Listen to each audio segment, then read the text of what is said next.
like my genre and like my kind of music is very California country. I feel like my sound is like a little bit different than what you hear from like Nashville country musicians. I'm very inspired by like the Bakersfield sound and just growing up by the ocean. And so a lot of that kind of like ties into my music and my lyrics. So yeah, just kind of beachy country, I guess. I love it. So But how would you describe that? Because yeah, obviously when everybody thinks about country music, like they're more typically going to think the South.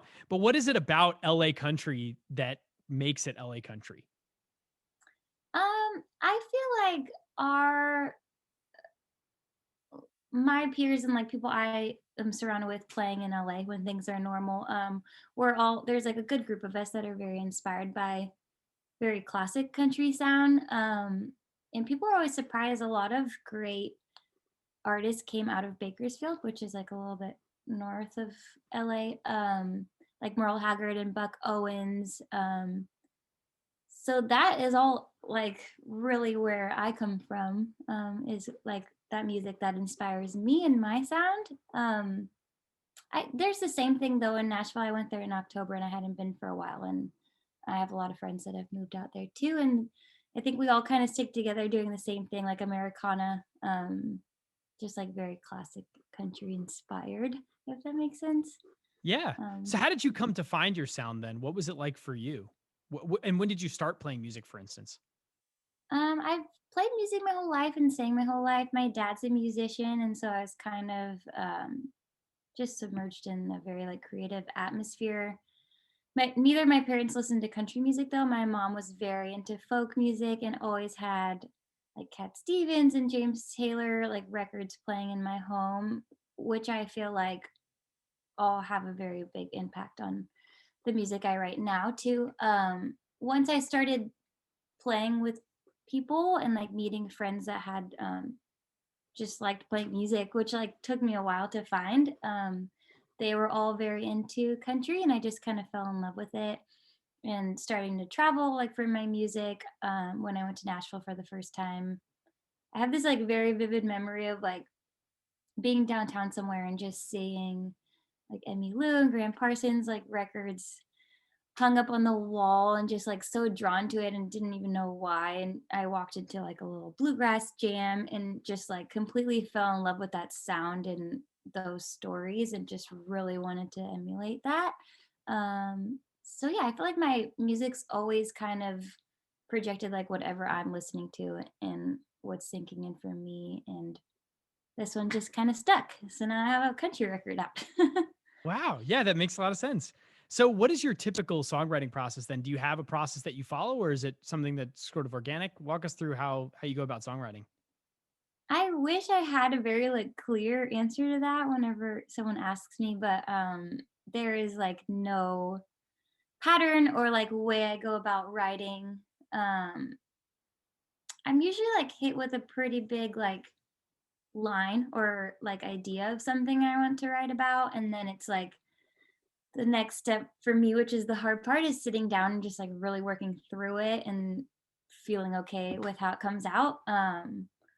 But sometimes it'll happen when I'm super tired. The other night I was like almost falling asleep and I just like wrote this gospel song in my head and I got up so angry because I was like, does this have to happen right now? And I was like sitting here at my kitchen table, like writing it out, and I like got the song out in like 10 minutes, but I was like, okay, I'm gonna go back to bed. Like, thanks. Like whoever the creative gods, whatever send that down.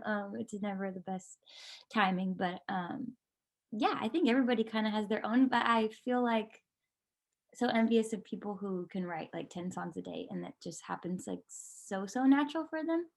But I think everybody kind of has their own way to go about it. Yeah, I love hearing it. I mean, they call it music for a reason because it does feel like it comes from the muses, right? It's like out of nowhere most of the Right. time.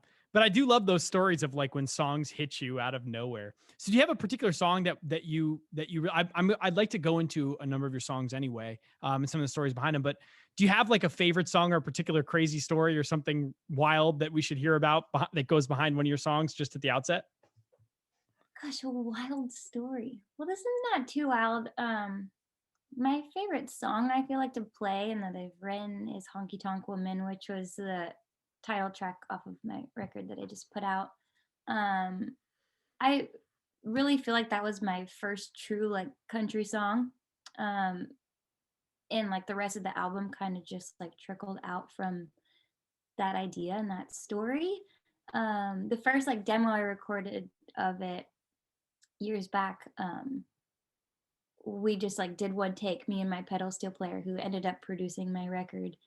And we just played it and just were like, whoa, this is something so special. And I just feel like it kind of like sums up where I am in life and why I do the things that I do with my music. And yeah, it's really just about me singing in our little honky tonk bars here and just the things that are important to me. There's a line in the song, Jesus, Red Wine, Patsy Cline, which I ended up naming my record. And that just kind of sums up me and just things that are important to me and that I love to write about. Yeah, because I mean, it was pretty clear in listening to Jesus Red Wine and Patsy Cline that there was a lot of, stories behind, behind the album.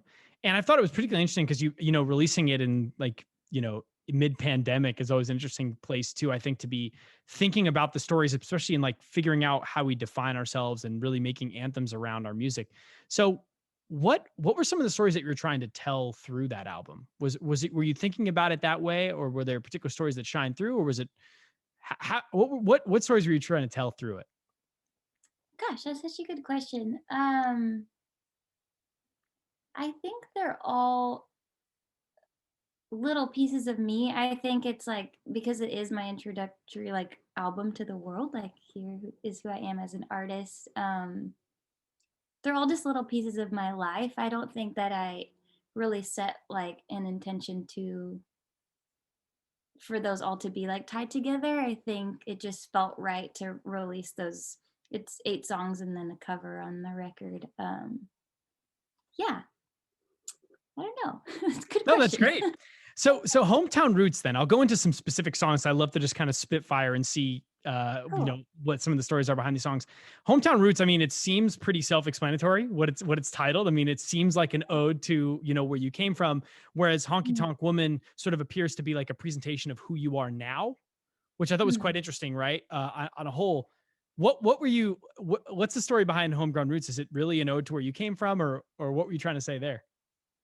So that's funny that you took it that way. I love hearing people's interpretation of the song Yeah. because sometimes I'm like, I don't know what it was about. That sounds cool. But Hometown Roots is actually about there's a little bar in Nashville called the Station Inn, which what I was talking about earlier, like the bluegrass nights that I went to out there. That was the first place I literally walked into in Nashville ever. Like I just kind of was like wandering and stumbled in there, and it was so amazing. There was just like all these legends on stage playing bluegrass and like sawdust on the floor, and it just like felt so timeless. And that place remains completely the same, even though it's right downtown, like in the middle of all the craziness. And that's just like really, I really fell in love with country music, and so I definitely wanted to I don't know, make a song as an ode to that.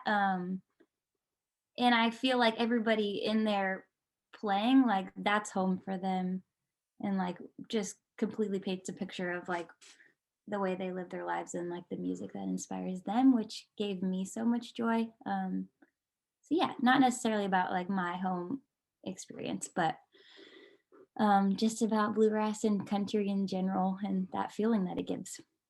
Amazing. So what about the beginning then? What's the story there? Oh, that's my favorite story to tell. So that was a wedding gift to 2 of my best friends, Stephanie and Lindsay. They actually met on the dance floor at one of my shows, and they got married a year after that. And so, yeah, that was a song written for them about their beautiful love story, and it was so easy to write. They're so amazing, and yeah. I love how so many times there'd be a specific vision in your head or specific people involved, and then you can turn it into something so vibrant and like and widespread. I think that's awesome. So how tell me about Skid Row then. I thought it was a very interesting name choice, and what is that? What's the story there? Yeah, so, um, so part of that song is about the Bakersfield town, like I was talking about earlier, just a lot of the legends and inspiration that have come out of California. But also, being in California, there's not like a ton of country music here. So there's like really only a few honky tonk bars or like country inspired places that I've even played at. There's one in LA though called Escondite, and it's literally on Skid Row. Like you walk outside and it's just like in the middle of craziness. But it's so special in there and like a really fun place to play. And so I just wanted to give them a little nod. And it's sort of like how it's tough playing music, especially my genre in LA. And so that's why I say I'm tired as hell, but I love what I'm doing. And if this is our only spot to play, that works for me. So yeah, it's just kind of a little shout out to a couple different things, but just a really fun song to play with my band too. Well, then it makes sense too that you would have a song called Traveling Kind, wouldn't it? Because I know obviously before pandemic times, it's really a big part of a musician's life. But was there a story there? Yeah. So traveling kind I wrote in Indonesia. I went to Bali on my own, I think like 4 or 5 years ago now. Um, and just wrote that song about, I don't know, about me traveling most of the time with my guitar, most of the time on my own back then. And yeah, just like I wasn't really able to like sit still very well. I was always going somewhere, whether it was road tripping, to play shows. I just feel so lucky that's a part of like what I do. I had a friend that lived in Utah and I went there several times while she was out there. And I would just set up shows along the way and play and make a little money to keep going. And yeah, so Bali, that song just kind of poured out there out of inspiration of being so far away from home. Um, yeah, just kind of my experience out there. Yeah, I think travel really does open up a lot of perspective as well, and it's great that you're using your talents to open up that, or at least were before everything changed. I mean, travel was a big part of my life too, prior to COVID, in different ways. But I do think it is really important to travel around and experience things that way, and I think it opens up a lot for you. So that's clearly the case with you. I think it's awesome that you did that. Thank you. So Yeah, it's been tough, like sitting still. I feel like I just heard something this morning that there's going to be like so much creative stuff that comes out of this time, but I kind of feel like a little opposite. I don't like do well sitting still. I don't know. I just don't really like create that way. I'm like, I just need to like go somewhere and write yeah, a song, just experience life a little bit. So I think we're almost back on track. yeah, it's hard because where they're coming from and saying that is clearly because you're trapped at home, and so therefore you're not touring, and so it's not taking up your time in actually performing. So you could write.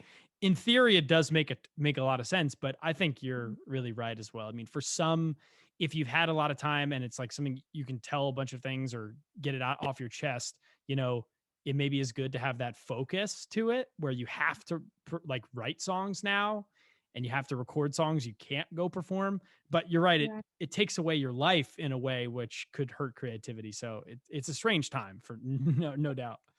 Strange. Yeah. Yeah, let's just fast forward. Yeah. Well, yeah, let's do that then. What's on the horizon for you? I mean, what are you looking forward to in 2021? What can we expect from you in 2021? Gosh, well, I'm just so ready to tour. I'm so excited for that. We didn't really mean to put out a record during the pandemic. I'm glad that people resonated well with it and found comfort in my songs, but the real plan was to go and tour with the record. So that's kind of been on pause since then, but I'm just excited to play shows and hopefully travel and put out another record. I just recorded a couple songs this past month, and so I'm getting ready to release those, as well as a little music video surprise. And so I'm stoked I have like some things in the work. I feel very lucky that I've been able to still record and be active as much as I can during this time. So yeah, I think the horizon is let's all just be safe and get better and go back to live shows. Yes. God, we all hope that, don't we? Yeah, no, that's awesome. So what's the best way for people to keep up with you if they want to follow you? Yeah, all my social media stuff is mostly under Victoria Bailey or Victoria Bailey Music is my Instagram handle. And victoriabaileymusic.com has all the things to click on. I have a vinyl on there and just music as well as kids music. If you have little ones at home, I have a really cool program called Little Folk Club. So I have some stuff for that on there as well. Oh, that's really Yeah. cool. That's awesome. Yeah, well, we'll have to. People better check it out. We'll link to it as well. Um, Awesome. Another thing I love to ask everybody, and I'll close with this is: do you have? Is there anybody else that you're listening to now that people might not have heard of? I like to. I know that who better knows about what artists are good in the genre that are maybe inspiring you. It could they don't have to be out now. It doesn't have to be modern person. But is there any other artists or musicians that you want to highlight for people to take a look at too? Yeah. I have two. So one group that I think will like forever hold a special spot in my heart. They're newer, I guess, but the High Women. Have you heard of them? No, no. That's a group made up of like a bunch of different people that have their own solo projects. But Brandy Carlisle is probably the biggest one in the group, and Natalie Hemby and Maren Morris, and they're just like a power group country, just so awesome. I love their record so much. The High Women is amazing.